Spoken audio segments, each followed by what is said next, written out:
good to be back on stage. For the last 2 years, I was labeled non-essential by a bunch of politicians. I was thinking the same thing about them. And it really hurt because my brother's a doctor, so he kept his job. I was unemployed. I'm like, am I the Hunter Biden in my family? It hurts. Look who's not laughing. They're the Hunter Bidens in their family. Don't look at them. They know who they are. It hurts. Yeah.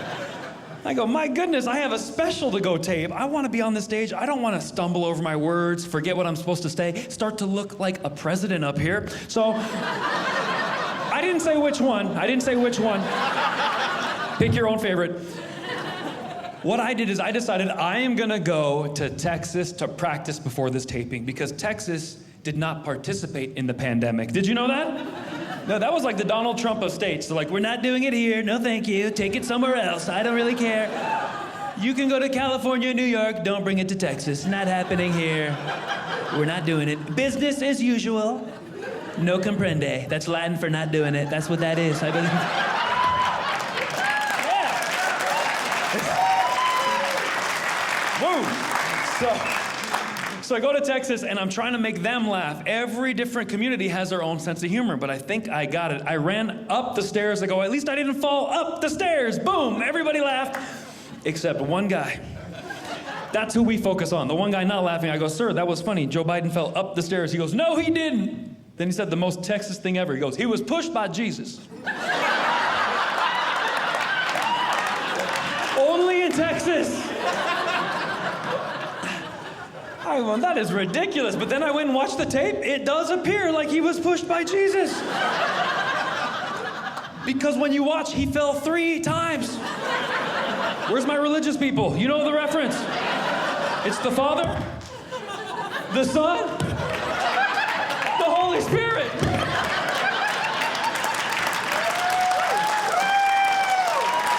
That's right. But I'm glad to be back on stage, and I'm one of the few comedians that says, whatever you're into, I want you to be proud of that. Like, if you want to wear a mask at my show, please wear a mask. Give it up for people wearing masks. That's okay. That is okay, yes. And if you don't want to wear one, make some noise. We got to work together. Now, I was one of the first Americans to wear masks. Do you want to hear what happened? I got on a plane in 2010, way before anything else. Yeah. I look over, there was an Asian guy wearing a mask on the plane. Now, I didn't know why, but I bought him, I started doing it too. You know why? Because I copy off of Asians. That's how I roll, all right? I don't need to know what they're doing, I copy, all right? That's how I got into college. It works. See? And in college, I sat between 2 Asians, I got straight A's also. I learned, you sit between 2 Wongs, you get everything right. Straight A's, that's what's up. But it's just so funny that the mask thing, it was all about science. You know, you gotta wear a mask, you know? But the thing is, I had 1 disposable mask the entire pandemic. I don't think it was safe. I really don't. If you had a ton of masks, good for you. I had 1, my dad borrowed it. I'm like, give me that, that's mine, you know? This is not the family mask. And at one point, we're gonna go to Hawaii. They're like, we need to swab your nose. I'm like, swab my mask. That's what I wanna know. I think my mask had COVID-19, 20, 21, all kinds of stuff. Delta, Gamma, Tri-Delt, Pi Phi, everybody was on that mask. It was sorority mask, it was crazy. Towards the end of that thing, I'm so glad I got rid of that mask. I looked at it, I go, it would be cleaner to take my underwear and wear that around my face. Yeah, and you might think that's gross, and I'm talking about men's underwear, even worse. Yeah. Women's, I don't know how you do it. You can pull that thing way up there. You're looking to go out, right? If men get a wedgie, we're looking for the nearest garbage can to get rid of the evidence. We're not saving that underwear, all right? Ours comes in a 12-pack for a reason, ladies. Reload. And then people hear my jokes like, are you anti-science? Let's talk about the science for a second, okay? Towards the end of this thing, the science said, you need your mask to go in the airport. Yes, sir. Until you get to the TSA, he needs to see your face. All right, put it back on. Now, you had to get on the plane 6 feet apart, socially distanced, until you got on the plane shoulder to shoulder with everybody there. But everything was fine, you still had your mask. Until the pretzels arrived.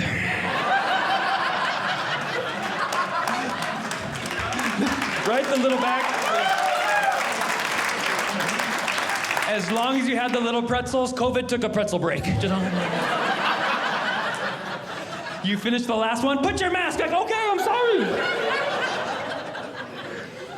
I saw one guy, he was hilarious. He was making his pretzels last the whole flight. 6 pretzels, the whole flight. I don't know how he did it. He was, the last one, he just wouldn't eat it. He's just licking it. He get lazy too, the flight attendant. Put your mouth, still licking it, still licking it.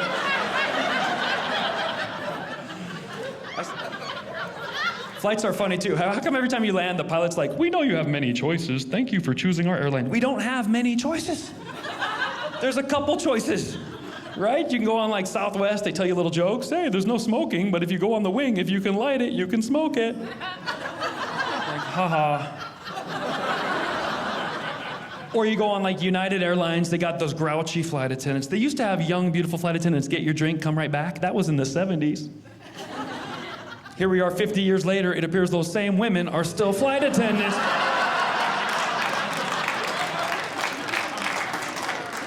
Retire! You can see them coming. They need the beverage cart now.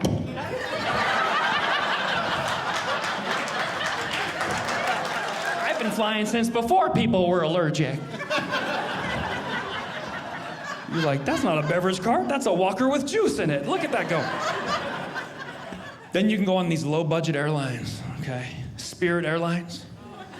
I think they get their flight attendants directly from the prison work release program. I don't know if you, one time I got on a Spirit flight and already the flight attendant, say it again, say it again. How dare you, say it again. I'm like, I hope he doesn't say it again. I didn't even know what it was. I just, don't say it, sir.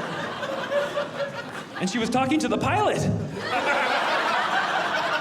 Tension on there. If you don't know Spirit Airlines, they're great. The flight is $9. But here's how they get you. Go to check a bag or two, $300 extra. And I knew that once, but all I did was I bought a motorcycle out of town, so I was just gonna go get the motorcycle and ride it back home. How cool is that? So all I brought to the airport was my helmet, and the lady, I think she made like commission on bags, because she's like, sir, you check your bag? I go, I don't got a bag. She's like, well, if you're lying, we're gonna charge you double when you get up there, so you might as well be honest. I'm like I said, I don't have a bag. And she's like, okay. Okay, it's gonna be like that, okay. Well, I'm gonna have to charge you $100. I'm like, for what? She goes, your helmet, that's a carry-on. I was like, not anymore. I put it on, you guys. It was hot. She's like, you gonna wear that the whole flight? I go, yep, I'm that petty. I'm saving $100. Let's get on the plane. And the face of the people when I got on the plane, they're like, what does he know about this flight that we don't know? I'm looking like Buzz Lightyear. I found my seat and the lady's like, what's with the helmet? I messed with her. I'm like, we don't land for my stop. I felt like Tom Cruise, Mission Impossible, yes. Got those flight attendants. Oh, the fighting. We have to stop the fighting. We went from the masks right into the vaccines. This stuff never ends. Now look, if you got your vaccines, that's fantastic. I just think, very controversial, there's a couple of groups that might not need a vaccine. You don't have to agree with me. Let me tell you who I think. You tell me. All right, how about if you already had COVID and you recovered naturally? Does that resonate with anyone? Small group, that's okay. How about truckers? Truckers, they don't need the vaccine. Their whole job is in quarantine, right? Loneliest job in the world. Why you want to inject them? Leave them alone. The third group doesn't need the vaccine. I'm the only one talking about this. Anyone that went to the McDonald's Playland growing up as a kid. All right, these are people too. Where's my Playland kids? Yeah. Ghetto Disneyland, yeah. The Playland is ridiculous if you think about it, you know? Because your parents would just take you, drop you off, and you're just crawling through gerbil tunnels behind other kids you don't know. Nobody ever cleaned the gerbil tunnel. You never saw this in there. No. What happened in the Playland stayed in the Playland. It was the original Las Vegas. We would get our diseases in a fun environment and recover naturally. Kids used to do that. Whatever disease you didn't get in the gerbil tunnel, you go down the slide, you land in some dirty balls. Each ball already had a virus stuck to it. They came from China that way.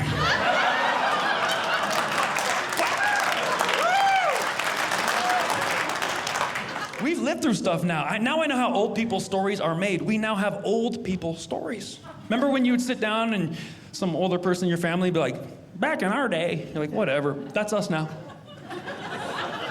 Next generation, we're like, back in our day, you had to wear a mask just to get into Walmart.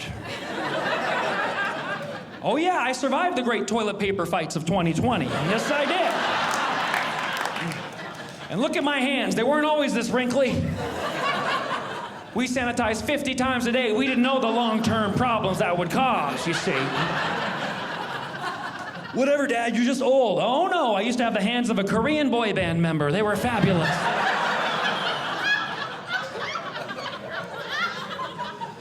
Unbelievable. Let me guess, Dad, you used to have to walk uphill to school both ways? No, but we had a president who could fall upstairs both ways. That's true. Not a joke. He was pushed by Jesus. I heard that. So fun. But isn't it good to be laughing again out in public, having a good time? Yeah. Great groups. It's so funny because I was so non-essential, nobody called me up. But my buddy was a hairstylist. He was non-essential, but his phone kept ringing because he had female clients and they wanted their hair done. Women aren't gonna hear the law, you can't get your hair cut. Yeah, right. They were calling him up, come cut my hair, get to my house right now. No, nobody's gonna know, get over here now. I want my hair done. He's like, yes, ma'am. He was charging $500 under the table, illegal haircuts. Plus he's getting unemployment from California the whole time. He made $3.5 million last year. Unbelievable. And here I am, non-essential. None of you called me, ladies. None of you beautiful ladies called me. You could have got your hair cut and be like, you come over too, I want to see you here. Get over here, Mr. Funny Pants. Get over here. I'd have been like, knock, knock, who's there? Me, let me in now. Instead, now we have the problem with these Karens. You know what a Karen is? Someone who they start to complain about a comedy show. Oh yeah, it happens all the time. You never know who's gonna complain at your show. And so I just try to avoid the situation completely. Now, I don't like the term Karen because it's a little racial. It's an annoying white woman who complains. That's not fair. There's annoying women of every ethnicity. Let's be honest. Yes, we've all met one. There's Latina Karens. They don't have a name. I call them Karenitas. Asian Karens, Kairens. Let's talk about it. There's black Karens, Kananes. There's some Kananes out there. Mm-hmm. Let's just be equal, that's all I'm saying. I got to do a really cool show during the pandemic, though. This one group hired me. It's the Latter-day Saints Singles Conference in Orange County, California. How many Latter-day Saints people are here? LDS Mormons? Yeah, Mormons? Yeah. And you're not supposed to say Mormon, so I say LDS. And what's great about it is I love LDS people. I went to high school with them. They're such nice people. More people need to know. I mean, these are the kind of kids that would TP your house and then clean it up the next morning before you woke up. Didn't even know what happened. Yeah. Very nice. A lot of you are like, that doesn't happen. Yes, it does. You just didn't know it happened. That's how good they were. I like nice people. You know what I don't like? Fake victims. This is getting too far. Fake victims. Everyone's a victim. People are always trying to tell you how they're a victim. Now you go to work, they're going to tell you their pronouns. I'm they, them. I'm she, her. There's going to be a guy named Earl going, I'm plumb her. I'm your plumber. I don't know what we're talking about, okay? I'm going to go plunge, right? I saw Megan Rapinoe, who's a soccer player for the United States soccer team, go to the White House and say, this country isn't fair. I don't like seeing that. I love America. She's like, this country's not fair for me. I'm like, you're at the White House, and you get paid to play soccer. That's a privilege. God bless America. All right? Yes. What a great country. I even did some research. She gets $3 million a year to play soccer, you guys. Not even real soccer, women's soccer.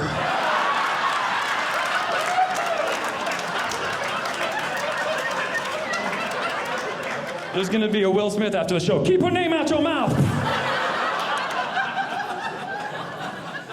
That's a mean joke, so I'm gonna apologize. If you can tell me when's their next game.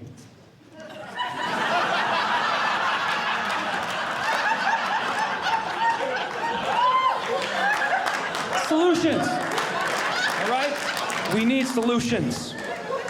I have solutions for diversity. We need diversity in every industry. That's what we need. Now, when I look at the NBA, that basketball court does not have a lot of diversity. But I came up with a solution. We use technology to help everyone play in the NBA. We need to raise or lower the backboard according to what ethnicity is running towards it during the game. That's fair. Like if LeBron's going, not 10 feet, 13. Make it a little harder for him. Some people from Utah, 9 feet. Asians? Yeah! Some of you are like, Kayvon, what about Latinos? Make it fence high. They can still get over it. They could,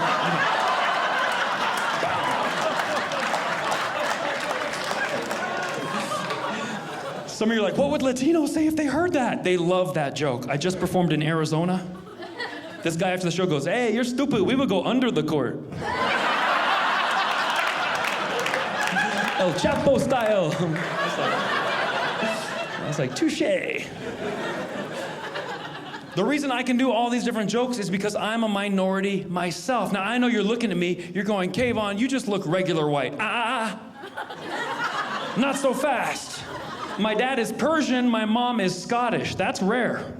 I call it Harry Pottish. That's right. People are like, that's not a minority. Yes, it is. Half Persian? Nobody's half Persian out there, man. And what's crazy is people go, you don't seem Persian to me. I'm like, that's because I use cologne responsibly. 2 sprays, not 2 bottles. Come on. Yeah. You've been in an Uber. You know what I'm talking about. All right? Yeah. Some people have the gall to think I'm making it up. I'm like, I'm not making it up. If you look closely, you can tell I have my dad's beautiful, dark Persian eyes. But I have my mom's American features, so unfortunately, I just look like a tired white guy. Women don't even know I'm exotic. They think I'm exhausted. And I am exhausted. I've been a victim, but nobody wants to hear my stories, okay? One time I went to get a haircut at a new salon, and they said they don't even do haircuts for men. They sent me out of there. I felt foolish. I'm like, oh, I have to go somewhere else because the way I was born? That's discrimination. Now, there's no Supreme Court case pending, no lawyers like, I'll help you. Nope, I had to stick up for myself. I go, would you have cut a woman's hair if she drove a Subaru? They're like, yeah. I'm like, well, that's the same haircut I was going for.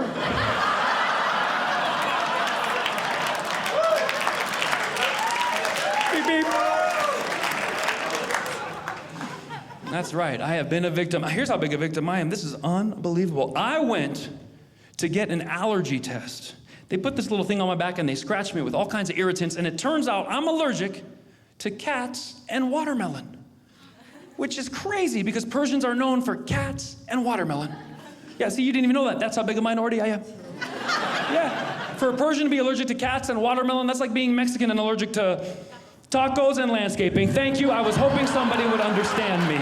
You get me, thank you. Are you Latina? Hey, you see, she knows. She's like, of course I am.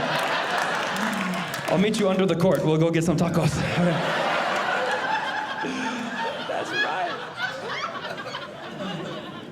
But I appreciate you guys laughing, because I gotta tell you, we need to laugh now more than ever. And I try to make people laugh even when I'm out in the streets, not just on the stage. That's our job as comedians. And one time I went to the airport and I had the perfect opportunity to make somebody laugh. Because my name is Kayvon Moezi. It's very Persian. My brother, Shaheen Moezi.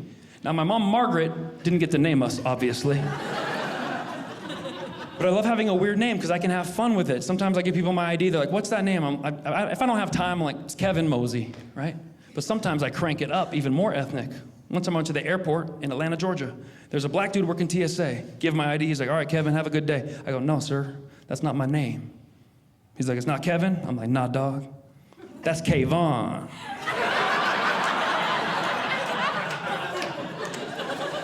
And I knew he liked it because his voice went up a little bit. He's like, your name Kayvon? That's cool, man. All right, Kayvon, I like that. Have a good day, Kayvon. I'm like, you didn't get my last name yet. He's like, hold on, Kayvon, let me see your last name. Mosey? I'm like, nah, player. That's Moeezy. His voice went up even higher. Your name is Kayvon Moeezy? That's your real name? I go, yeah. And he said the funniest thing. He goes, how you get a black name? Are you black? I'm like, no, sir, I'm Persian. He's like, nah, that's black. That's a black name. But we were arguing, but in a fun way. That's America. That's what we should be doing, right? Interacting, laughing, yeah. Right. But it was so cool to make instant friends with somebody, but over a topic that might scare others. He was like, let me tell you something, Kayvon Moeezy, that's the blackest name I've seen all day. And this is the Atlanta airport, so you know that's a black name. So I felt comfortable. I'm like, well, then I'm gonna go to the X-ray machine black. He's like, go ahead. I'm like, all right, here I go then. You know? He's like, that's not how we walk. I'm like, it's my first day, shut up. You guys have been great. My name's been Kayvon Moeezy. I hope you had a great time. Thank you so much.